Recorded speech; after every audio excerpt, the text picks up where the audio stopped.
너희도 온전하라는 제목으로 함께 말씀을 나누고자 합니다.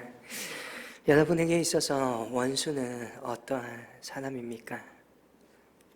여러분에게 정말 나를 힘들게 하고 어렵게 하는 사람은 어떠한 사람입니까? 한 부부가 있었습니다. 하루는 아내가 예배를 참석하지 못하고 남편만 예배를 참석하게 됩니다.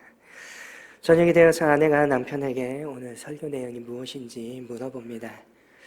남편이 아내를 빤히 바라보면서 아무 말 하지 않습니다. 그리고 나서는 아내를 꼭 안아줍니다. 이상하게 생각하는 아내는 다음에 목사님을 만나 지난번 무슨 설교를 했냐고 묻습니다. 그때 목사님이 아내를 바라보며 이렇게 말합니다. 원수를 사랑하라. 웃자고 하는 이야기이지만 어찌 보면 나에게 가장 가까운 사람, 나하고 가장 친한 사람, 그 사람이 나에게 가장 힘들게 하는 사람일 수 있다고 하는 우픈 현실의 이야기일 수도 있습니다. 저는 청년들과 함께 상상수훈의 말씀을 계속해서 보고 있습니다. 이제 6장 1절에 들어갔으니까요. 앞으로 7장까지 한참 남았습니다. 언제 끝날지 모르는 이야기이지만 이 말씀이 오늘 신앙을 갖고 믿음으로 살아가는 사람들보다 오늘 믿지 않는 사람들이 더 좋아하는 말씀인 것 같습니다. 오늘날 교회가 많은 비판을 받지만 그 이유 중에 하나는 아마도 이 상상수훈의 말씀대로 살지 않기 때문입니다. 세상의 사람들이 가장 많이 알고 있고 잘 알고 또한 이 말씀을 비추어서 오늘 믿는 사람들을 평가합니다. 물론 이 말씀을 지킨다는 것 자체가 어렵습니다. 그러나 최소한 그렇게 살고자 생각하고 조금의 노력이라도 있었다고 한다면 오늘날의 사회 속에서 오늘 믿는 사람을 바라보는 시각이 이렇게 냉소적이지는 않을 것입니다. 왜냐하면 종교는 한 사회의 도덕적인 수준을 재는 척도이기 때문입니다. 세상의 사람들은 보이는 세상과 물질의 가치에 따라서 살아갈 수밖에 없습니다. 그러나 오늘 믿는 신앙인들은 보이지 않는 세계를 이야기합니다. 양심과 정의와 공의와 사랑과 용서, 구원에 대해 이야기합니다. 어찌 보면 오늘 이 시대의 도덕적인 척도를 감당하는 것은 신앙인의 감당해야 할 몫입니다. 오늘 민족이 어렵고 어려운 시기를 버티고 있습니다. 사람들이 교회를 통하여서 희망을 찾고 있습니까? 교회를 통하여서 위로를 얻고 있습니까? 아니면 나의 삶의 모델이 되는 교회의 지도자들을 찾을 수 있습니까? 주님께서는 우리를 빛과 소금으로 부르십니다. 민족이 어떠한 가치관과 어떠한 방향으로 살아야 할지 모르며 갈팡질팡할 때 빛으로 부름받은 교회가 빛을 비춰야 되는 것은 아닐까요? 사회가 부패하고 무정하다면 소금으로 부름받은 교회가 그 역할을 감당해야 될 것입니다. 여러분은 기억해야 될 것은 우리를 향한 하나님 아버지의 기대가 매우 높다는 것입니다. 48절에 이렇게 말합니다. 하늘에 계신 너희 아버지의 온전하심과 같이 너희도 온전하라. 이 말씀을 보면 주님께서 왜 상상수훈 5장에서 7장까지 정말 가혹할 정도의 심한 윤리적인 기준을 제시하고 있는지 그 이유를 알게 됩니다. 그것은 우리가 하나님의 자녀요, 하나님이 우리의 아버지 되시기 때문입니다. 하나님은 자기의 자녀들이 자신을 닮은 사람이 되기를 원합니다. 세상의 부모들이 자녀들이 자기를 닮기 원하듯이 하나님 역시 자기의 자녀들이 아버지를 닮기를 원합니다. 그러므로 우리가 알아야 할 것은 저와 여러분의 목표가 구원받는 것으로 끝나는 것이 아니라는 것입니다. 우리의 목표는 예수님을 닮아가는 사람입니다. 하나님의 관심은 우리가 단순히 예수 믿고 천당에 가는 데 있지 않습니다. 한 사람 한 사람이 예수님의 성품을 닮아가기를 원하신다는 것입니다. 우리의 문제는 이러한 하나님의 부르심의 목표의 절반만 성취하고 있다는 거죠. 선교와 교회 성장의 목표를 두고 있지만 정작 삶 속에서 성화와 말씀의 순종에는 오늘 우리는 그렇게 깊이 생각하지 않습니다. 어찌 보면 저와 여러분이 예수 믿어 구원받았다는 것은 한순간에 불과합니다. 저와 여러분의 신앙생활은 주님이 부르시는 그 날까지 계속 되어야 됩니다. 그렇기 때문에 하나님의 마음을 품고 또 예수님을 닮아가는 데까지 계속해서 자라나야 한다는 것입니다. 우리는 어떻게 온전한 사람이 될 수 있습니까? 이것을 묻기 전에 이것보다 더 중요한 조건이 있는데 하나님께서 저와 여러분에게 온전한 사람이 되라고 하는 목표를 주셨다는 것입니다. 달리 말하며 세상과 다른 비범한 사람이 되라고 오늘 하나님께서 먼저 요청하셨다는 것입니다. 비범한 사람의 모습은 어떠한 모습일까요?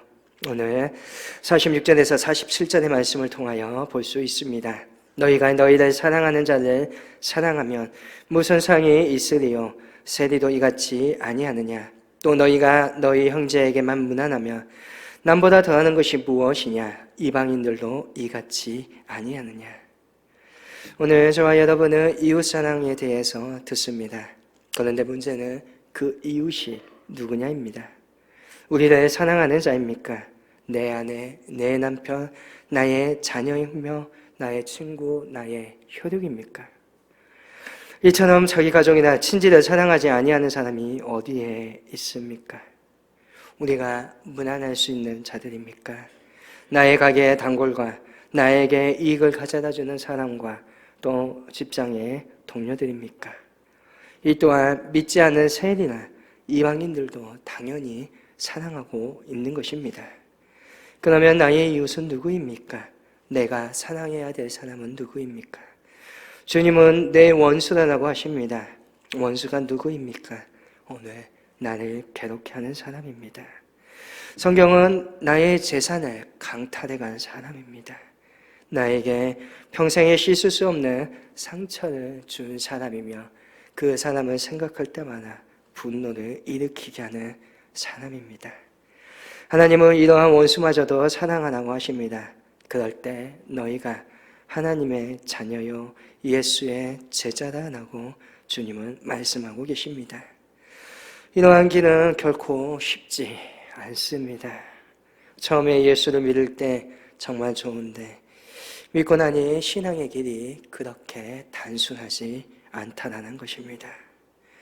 저는 무엇보다 우리에게 이러한 비범함을 요구하시는 것이 하나님의 자녀이기 때문이라고 생각합니다. 하나님은 우리가 하나님의 자녀다운 품성을 지니기를 원합니다. 그것은 하나님의 기대가 저와 여러분에게 남다르기 때문입니다.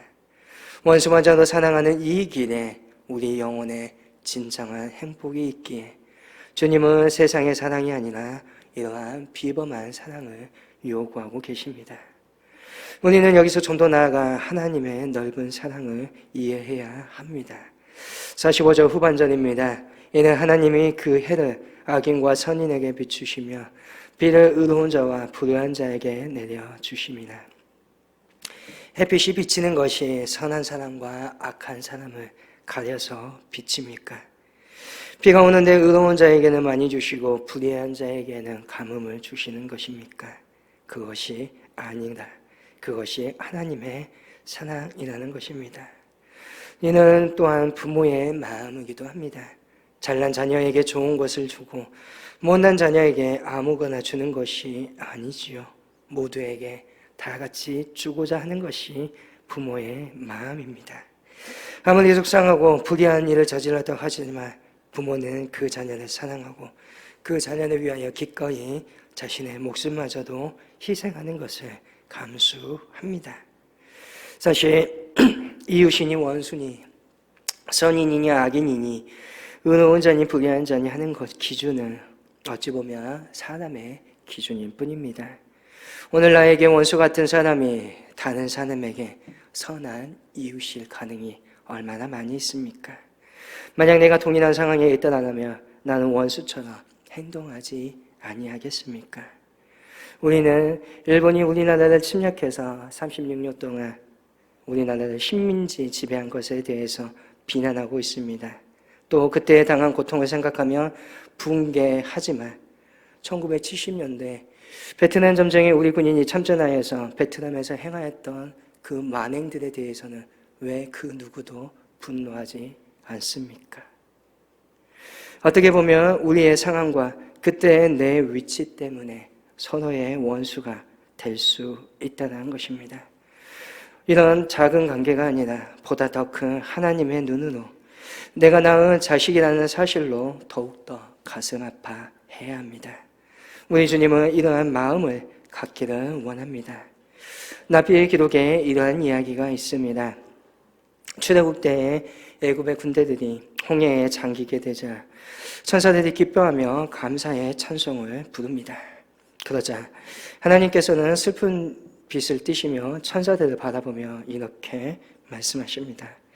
내 손으로 지어 만든 것이 바다에 수장되어 강하되 너희들은 내 앞에서 어떻게 노래를 부르고 있느냐.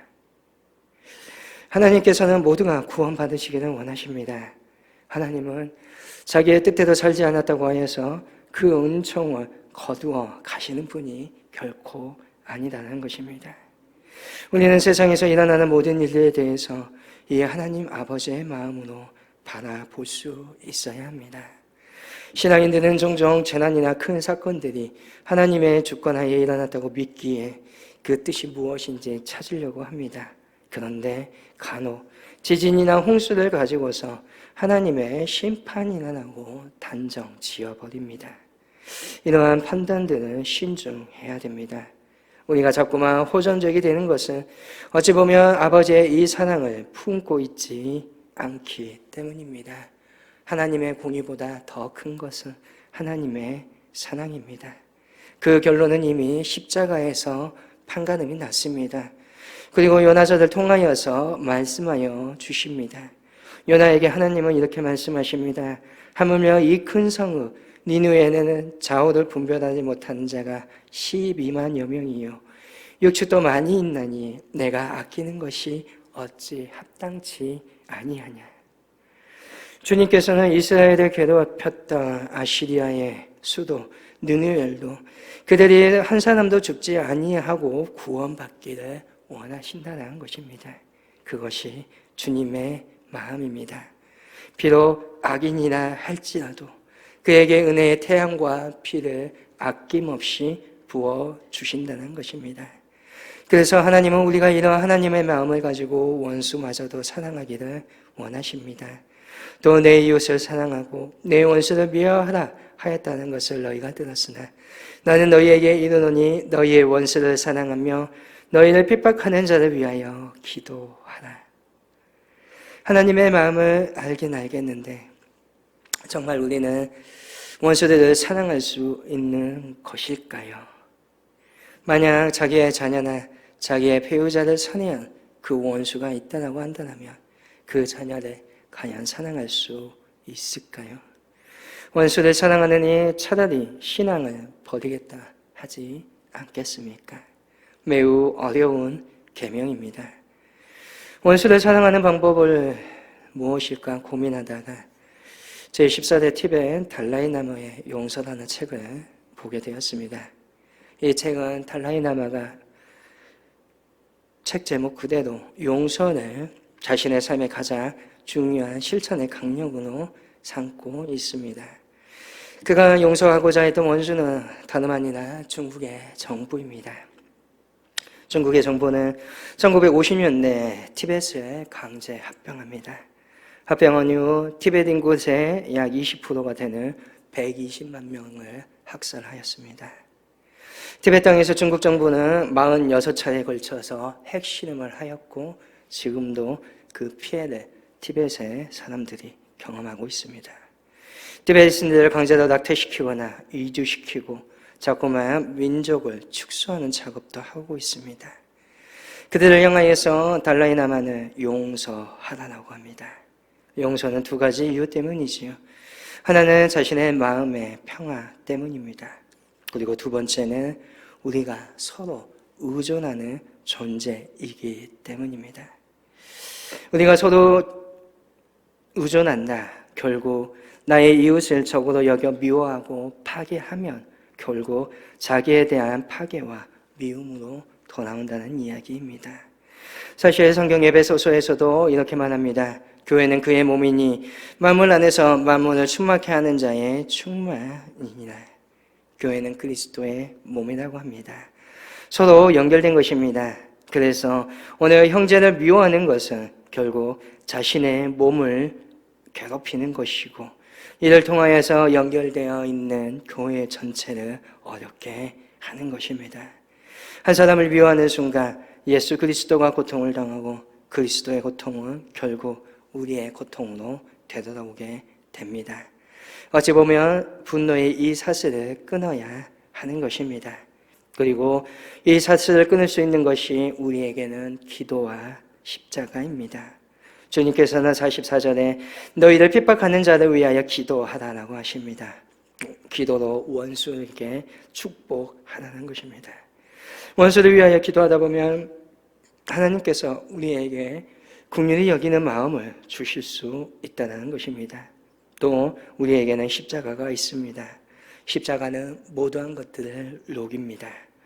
우리가 하나님과 원수된 것을 생각하면 우리가 해롭게 여겼던 원수는 아무것도 아니라는 것입니다. 더욱이 우리에게는 성령 하나님이 함께 하십니다. 우리가 정말 진지하게 하나님께 원수를 사랑하는 마음을 달라고 기도한다면 하나님께서는 우리가 원수를 사랑할 수 있는 마음을 주시고 이해할 수 없는 은혜를 주신다는 것입니다. 예수님은 원수를 사랑하라고 말합니다. 원수는 내게 해를 끼치는 사람이며 도무지 인간적으로 용서가 되지 않는 사람입니다. 주님은 그런 원수를 사랑하는 것이 예수님의 참된 제자라고 하십니다. 주님은 너희를 사랑하는 자를 사랑하며 무슨 상이 있겠느냐? 세리도 그같이 하지 아니하냐라고 묻습니다. 너희 형제에게만 무난한다라고 하면 남보다 더하는 것이 무엇이냐? 이방인들도 이같이 하지 아니하느냐? 묻고 계십니다. 오늘 저와 여러분은 하나님의 자녀입니다.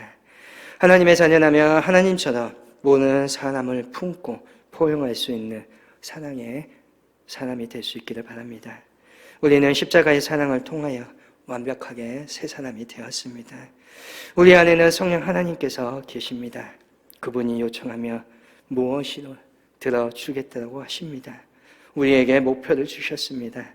하나님처럼 하나님의 완벽한 사람이 되라고 하신 것입니다. 오늘 하나님의 마음을 품는 자가 되기를 원합니다. 그리고 그 신앙의 경주에서 지치지 말고 승리할 수 있는 믿음의 저와 여러분이 될 수 있기를 주님의 이름으로 간절히 소망합니다.